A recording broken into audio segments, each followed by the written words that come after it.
porque no cabe duda que nos encontramos en un tiempo maravilloso donde están sucediendo y convergiendo demasiadas señales en el mundo que nos indican sin lugar a ninguna duda que verdaderamente nos encontramos ya no en los últimos tiempos, podría yo decir con toda seguridad en los últimos días. Por ejemplo, cuando Jesús resucitó de los muertos, los discípulos recordaron, ¿verdad?, que Jesús había profetizado de su resurrección. Dice en el Evangelio de Juan, capítulo 2, versículo 22, por tanto, cuando resucitó de entre los muertos, sus discípulos se acordaron que había dicho esto y creyeron la escritura y la palabra que Jesús había dicho. Entonces, aunque ya habían creído en la salvación, o sea, los discípulos ya tenían la salvación, ahora podían confirmar que al ver las profecías cumplidas, podía llevarlos a un nivel mucho más profundo de su fe. Y esta es la razón por la cual Dios nos ha dejado en la Biblia estas profecías, para que no cabe duda que muchos de ustedes que nos escuchan ya tienen su salvación, ya estamos bautizados con el Espíritu Santo, regenerados y sellados con el Espíritu Santo.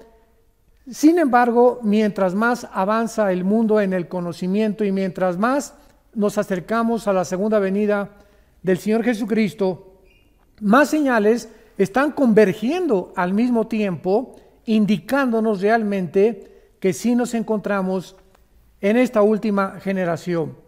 Y por lo menos Jesucristo estableció la misma verdad varias veces. Por ejemplo, en Juan capítulo 13, versículo 19, dijo Jesús: desde ahora se los digo antes que suceda, para que cuando suceda crean que yo soy. Vemos otra vez el énfasis de Jesús en las profecías.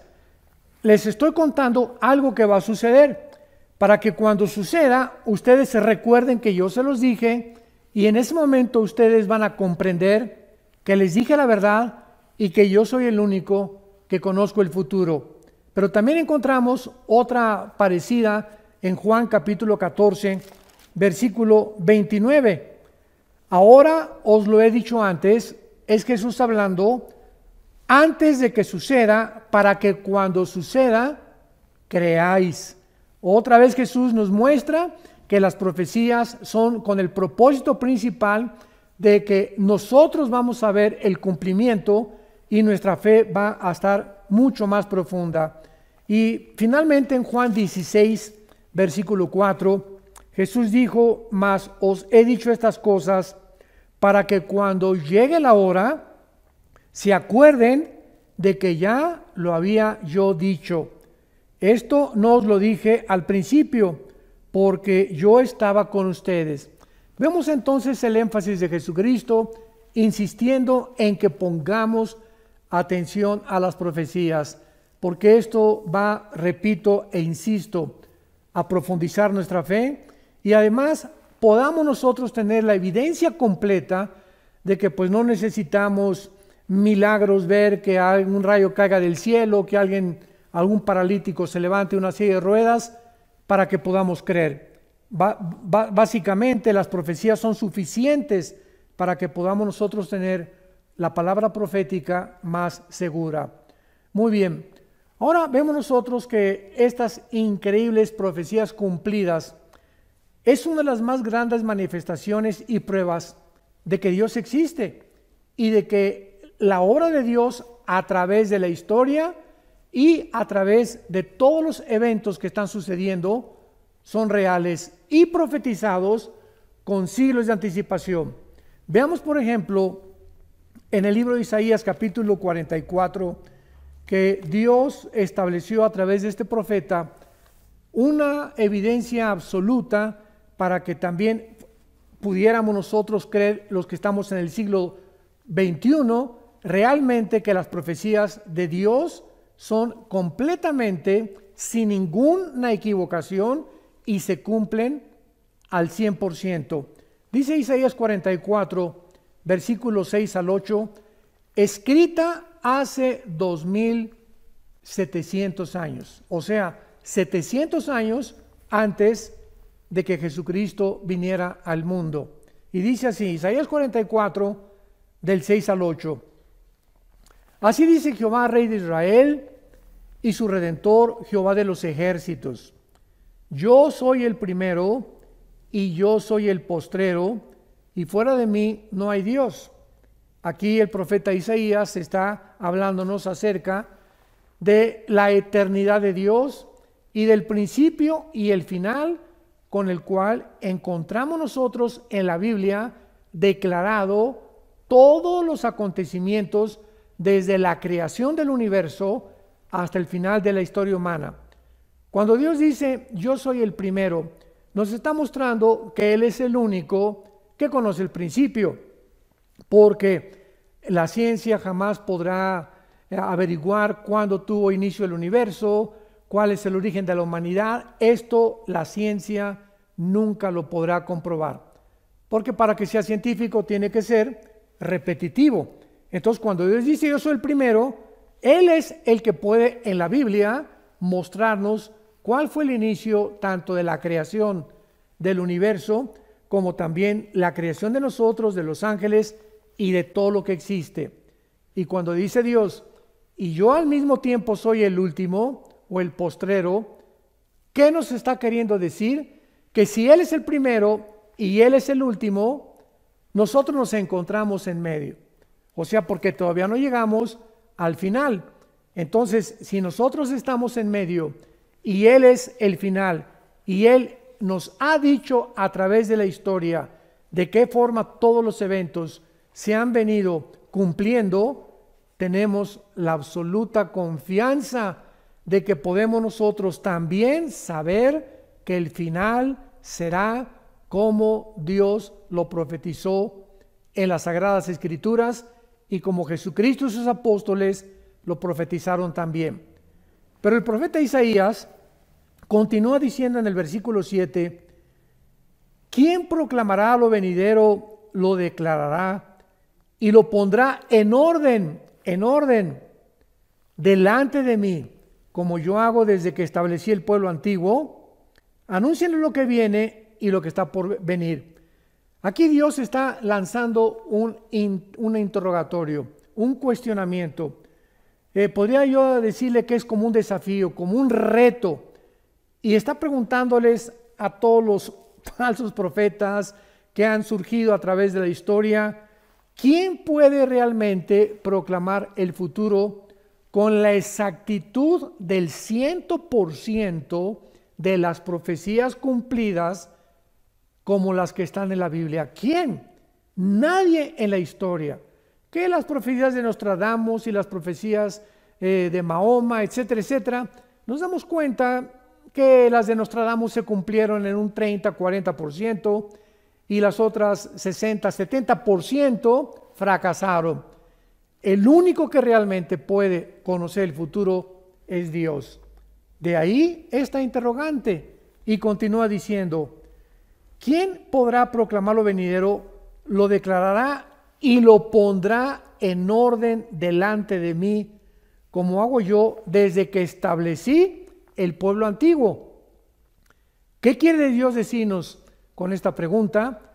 Si venimos a la Biblia, encontramos que desde el principio de la Biblia, Dios nos muestra el origen de que, a lo cual la mayor parte de los psicólogos, historiadores, filósofos, etcétera, etcétera, han tratado de explicar el problema humano. Por ejemplo, William Shakespeare, el famoso dramaturgo inglés, dijo que el problema humano era un defecto trágico. Carlos Marx postuló su famosa teoría de clases o lucha de clases, que si la clase del proletariado derriba a la clase burguesa, la sociedad va a vivir en paz, y es el problema por el cual el ser humano tiene tanta maldad. Sigmund Freud, el médico vienés, también se atrevió a decir, no, el problema del ser humano es realmente el medio ambiente y la sexualidad desde la infancia. Todos estos escritores, famosos psicólogos, dramaturgos, han tratado de explicar por qué el ser humano se comporta de una forma autodestructiva. ¿Por qué el ser humano hace lo que hace cuando está atentando contra su propia salud, su propia familia y contra su propio medio ambiente? Bueno, desde el principio Dios en la Biblia nos los muestra. La razón se llama el pecado. El pecado es como un virus que entró a la humanidad y nos contagió a todos. Y es la razón de los huracanes, de los COVID, de las pandemias, de los terremotos, de los tsunamis, de los cánceres, de las enfermedades y de todas las miserias que el ser humano ha atravesado a través de todos estos últimos casi 6,000 años de historia. Así que cuando dice Dios, ¿quién podrá en orden de mí todo lo que yo hago? El orden de la Biblia es asombroso, es sobrenatural, porque de ahí en adelante vemos que Dios llama a Abraham y le da la profecía, en ti serán benditas todas las naciones, y vemos la semilla de Abraham genéticamente a través de todo el Antiguo Testamento, cómo llega hasta el nacimiento del Mesías prometido, Jesucristo. Y de ahí en adelante pues vemos todo en el Antiguo Testamento también, que encontramos el orden de todos los imperios. En el libro de Daniel, Daniel profetiza hace 2600 años que después de Babilonia vendría otro imperio, tal como la historia lo corrobora, que fueron los medos persas. Vendría un tercer imperio, que serían después de los persas, los griegos, y un cuarto imperio que serían los romanos. Así que el orden de la historia está en la Biblia. Y profetiza la Biblia, aunque lo vamos a ver más adelante, de qué forma acabará el mundo política, religiosa, económicamente. Así que esto es maravilloso. Cuando venimos a la Biblia nos damos cuenta que estamos sobre un fundamento seguro, sobre algo que tiene bases no solamente bíblicas y teológicas, sino filosóficas, históricas, paleontológicas, genéticas, químicas, matemáticas y de la disciplina académica que podamos mencionar. Vamos pues a continuación y ver que nuestra expectación no debe ser de temor ante todo lo que está pasando en el mundo, porque los cristianos no estamos esperando un final, sino que estamos esperando un nuevo comienzo de la historia. O sea, no hay tal cosa como el final de la humanidad, porque cuando termine la humanidad y la muerte, vamos a ver que después nosotros vamos a entrar al reino milenial que Jesucristo profetizó, conocido como el milenio o el reino mesiánico. ¿Sabían ustedes que mueren 55 millones de personas al año? 55 millones de personas mueren al año, de diferentes causas, de diferentes enfermedades, porque la muerte es un juicio de Dios, ya que Dios le dijo a Adán, el día que tú participes de este fruto, ciertamente morirás. Entonces la muerte es el resultado y el producto de un juicio divino. Una vez alguien me preguntó, ¿usted cree que el coronavirus famoso que está ahorita tan controvertido y debatido en el mundo es un juicio de Dios? La pregunta es sí, y podemos responder también que no. Sí es un juicio de Dios porque miles de personas han muerto de esta famosa pandemia y miles mueren de cánceres. Simplemente en el 2019 en China murieron casi 200,000 personas, casi 300,000 personas del flu o de la influenza. Así que estamos nosotros haciendo un teatro, ¿verdad? Un circo, diciendo que ahorita toda la atención está concentrada en un famoso virus.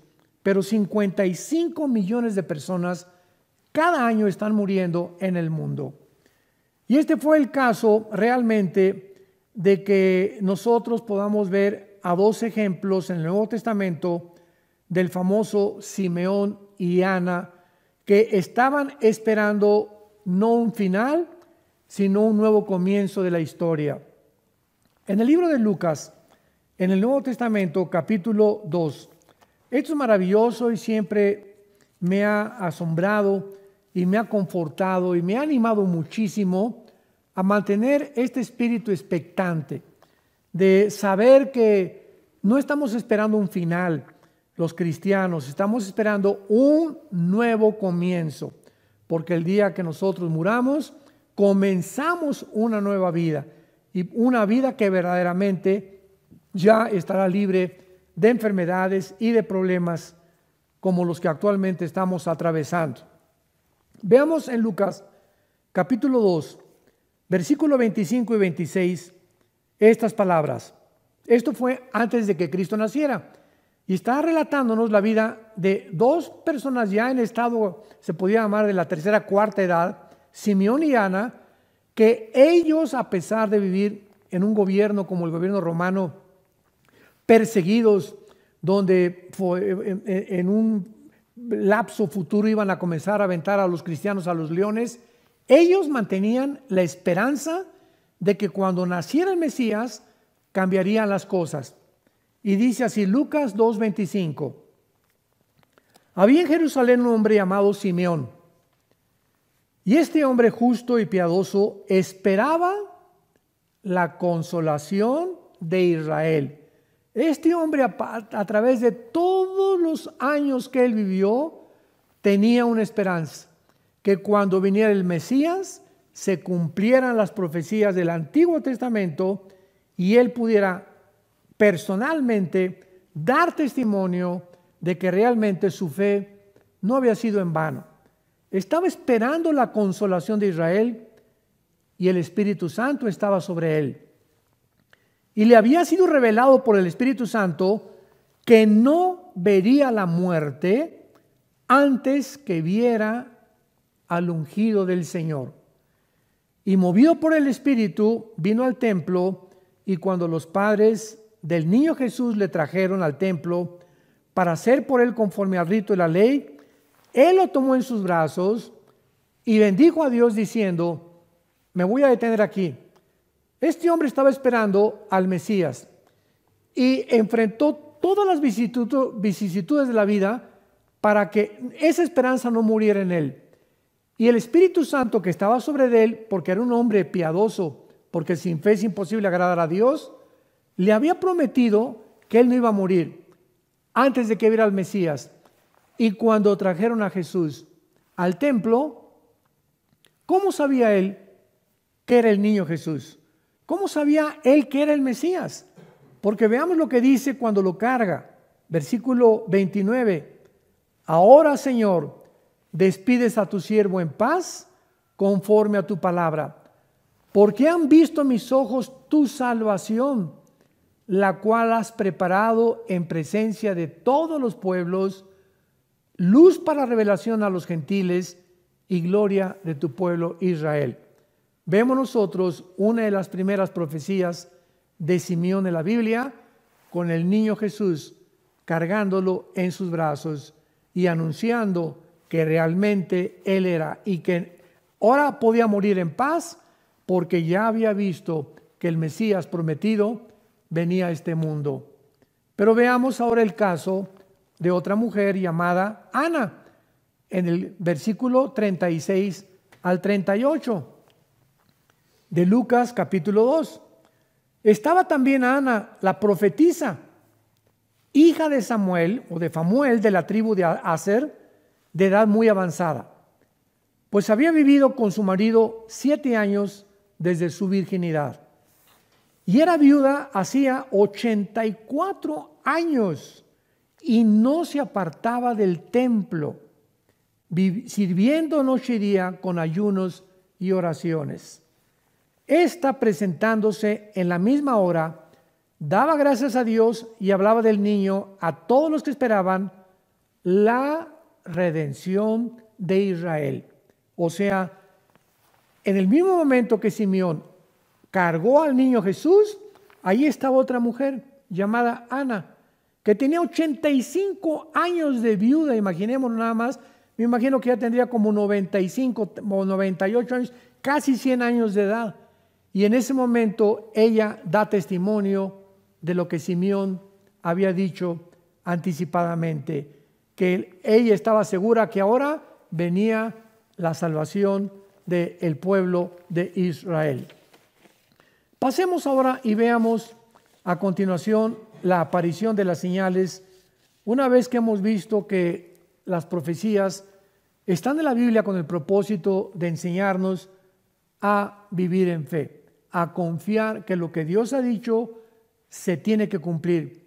Como dice en su segunda carta el apóstol Pedro, capítulo 1, tenemos también la palabra profética más segura, a la cual haríamos bien en estar atentos, y más en este tiempo que vivimos, porque si tú te separas de la Biblia y tú te haces a un lado y comienzas a enfriarte, comienza a entrar la angustia, el temor, las dudas, la depresión, el estrés, porque separados de mí, separados de la Biblia, nada podemos hacer. Esto es muy importante para considerar en los tiempos que estamos viviendo. Muy bien. No cabe duda que mientras más cerca nos encontramos del arrebatamiento de la iglesia, más señales vamos a continuar viendo de parte de Dios, y lo que verdaderamente nos encontramos en los últimos tiempos de esta última generación. Veamos rápidamente que en el Medio Oriente es una olla express.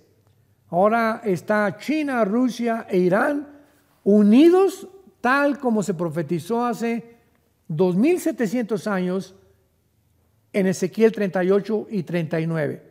Hace 2700 años se profetizó que la China, Rusia e Irán se unirían con varias naciones musulmanas para planear una invasión contra Israel.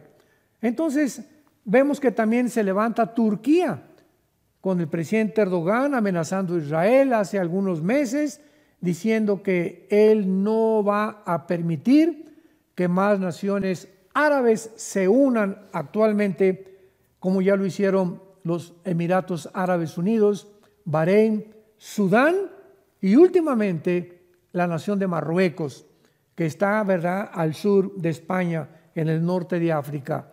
Estas 4 naciones árabes que ya forman parte de la nación de un tratado diplomático con la nación de Israel, juntamente con Jordania y con Egipto, son 6 naciones árabes, que esto es inconcebible, que ya están unidas con pactos diplomáticos de paz, como el pacto Abraham que hicieron hace poco estas naciones de Emiratos Árabes y de Bahrein con la nación de Israel. Esto es increíble, porque hace aproximadamente 74, 75 años que Israel se independizó y se convirtió en una nación soberana libre. Jamás había en la historia, o jamás se había concebido que pudieran naciones árabes comenzar a unirse a Israel en pactos de paz. Entonces estamos realmente en un mundo donde las profecías están convergiendo rápidamente. Europa, ¿qué podemos decir de Europa? 1957 se firmó el famoso Tratado de Roma para que ya pudiera Europa considerar que se eliminaran las fronteras, los aranceles, que pudieran realmente eliminar también los impuestos, y que pudieran tener un solo ejército, una sola moneda, un solo gobierno. Y poco a poco, hasta el siglo XXI que nos encontramos, se han reunido casi 29 naciones. Inglaterra se acaba de separar con el famoso Brexit de Europa, porque quiere mantener la libra esterlina, su nacionalidad, su independencia. No quieren seguirle pagando impuestos a la Comunidad Europea o a la Unión Europea, y Europa se está hundiendo económicamente. Actualmente sobreviven nada más Alemania y Francia. Y Francia también, ¿verdad?, con grandes trabajos, agarrada de Alemania para no hundirse. Vemos el hundimiento de España, de Portugal, de Italia y de Grecia, donde estas 4 naciones ya ni el Fondo Monetario Internacional ni el Banco Mundial ya pueden sostenerles ni ayudarles a poder levantarse. Y le agregamos el famoso coronavirus. Pues ahora con el coronavirus, pues ya es un confinamiento en España que ha llegado a un totalitarismo dictatorial, con unas arbitrariedades que están viendo ya casi en todas las naciones del mundo.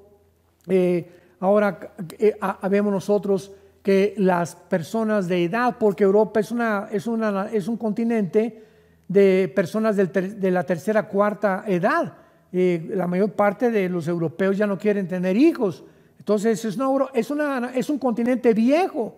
¿Y qué va a pasar con este continente viejo? Ahora con el coronavirus, donde ya están muriendo todos los de la tercera, cuarta edad, y si no se están muriendo, los están matando, como lo hicieron en la Toscana, al norte de Italia, cuando comenzó esta pandemia. ¿Qué va a pasar? Bueno, es muy fácil de poder discernir.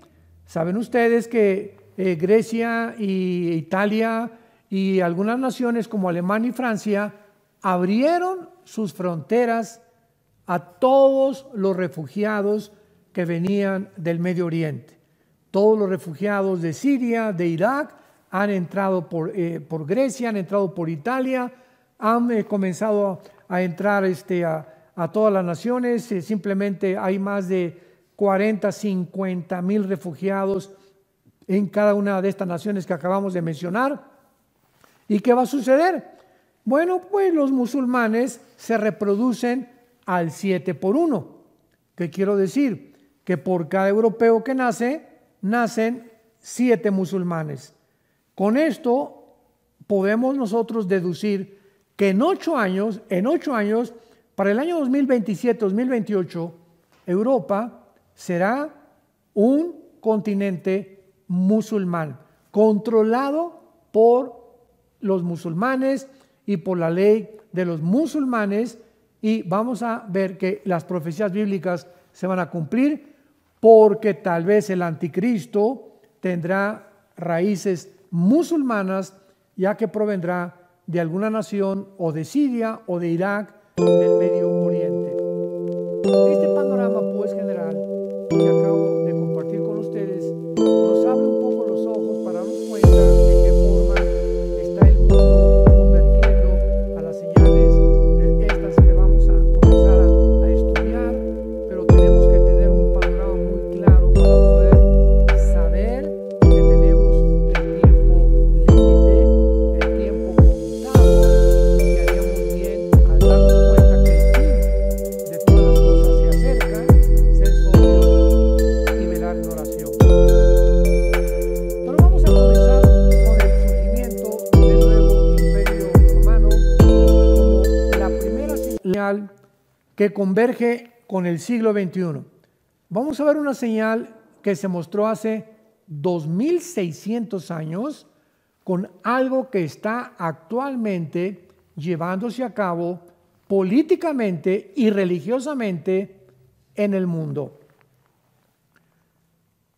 En el libro de Daniel, capítulo 2, Daniel hace 2600 años profetiza las naciones y los imperios que de una forma cronológica iban a surgir en el mundo antes de que Jesucristo regresara.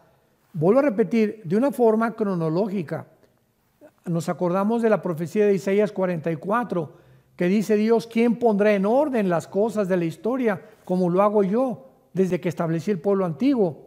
Pues vamos a ver que Daniel nos complementa y nos demuestra que Dios es el Dios de la historia, el Dios del tiempo, el Dios de la Biblia. En el capítulo 2 del libro de Daniel, Daniel revela el sueño al rey Nabucodonosor.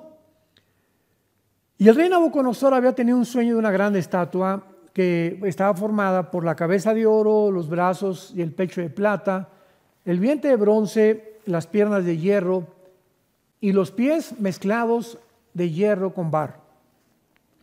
El rey Nabucodonosor no pudo interpretar este sueño. Estaba perturbadísimo. ¿Qué quería este sueño decir? Y le habló a los astrólogos, le habló a los magos, nadie pudo revelarle el sueño. Daniel se puso a orar capítulo 2 de Daniel, y el Dios de la Biblia le revela a Daniel la revelación y le explica las siguientes palabras.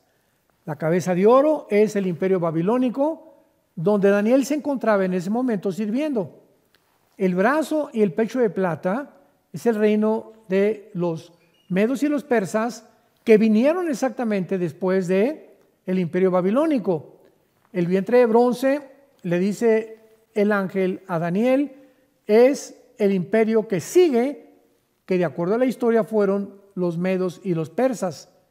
Y el cuarto imperio, que tenía las piernas de hierro, es el imperio romano, tal como la historia lo confirma y lo corrobora. En ese mismo orden aparecieron los últimos imperios de la antigüedad. Sin embargo, los pies de la estatua estaban mezclados de hierro con barro. Y en ese momento Dios le dice a Daniel y le revela que estos 10 dedos de la estatua del sueño que tuvo Nabucodonosor, escuchemos con mucha atención lo siguiente, revelan el último gobierno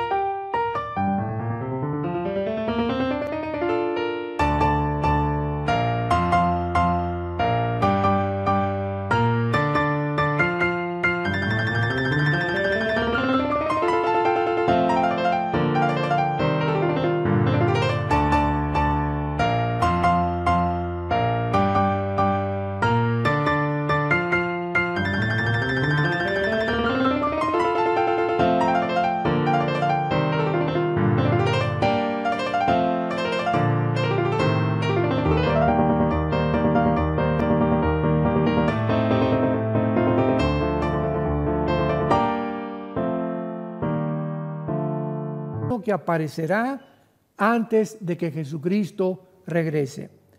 Pongamos atención. Estos 10 dedos de la estatua es la revelación final de que antes de que Cristo venga se formarán 10 naciones. Los 10 dedos representan 10 gobiernos, que en el capítulo 7 representan 10 cuernos, y en el capítulo 17 del libro Apocalipsis, el Espíritu Santo revela y explica que los 10 cuernos son los 10 naciones que el anticristo comenzará a gobernar y a través de las cuales gobernará la mayor parte del mundo entero.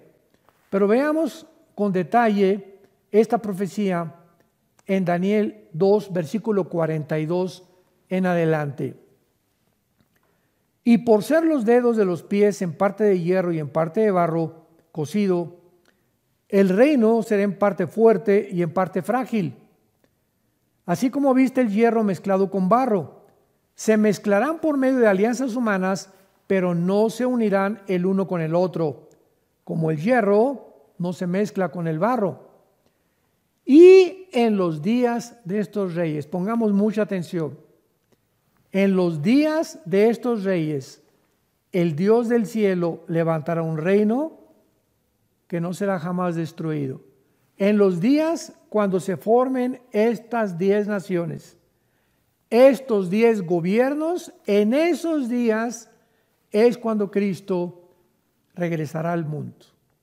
Y dice a continuación, un reino que no será destruido, ni será el reino dejado a otro pueblo. Desmenuzará y consumirá a todos estos reinos, pero él permanecerá para siempre. Y de la manera que viste que del monte fue cortada una piedra, no con mano, la cual desmenuzó el hierro, el bronce, el barro y la plata y el oro, el gran Dios ha mostrado al rey lo que ha de acontecer en lo porvenir. Esta profecía está relacionada con el futuro de la humanidad, con los últimos tiempos, que somos los tiempos que nosotros estamos viviendo. Dios te ha revelado lo que ha de acontecer en lo porvenir, y el sueño es verdadero y fiel su interpretación. Actualmente, para entrar en materia, el mundo se dirige a lo que se conoce como el globalismo. La globalización es otra cosa, son dos términos completamente diferentes.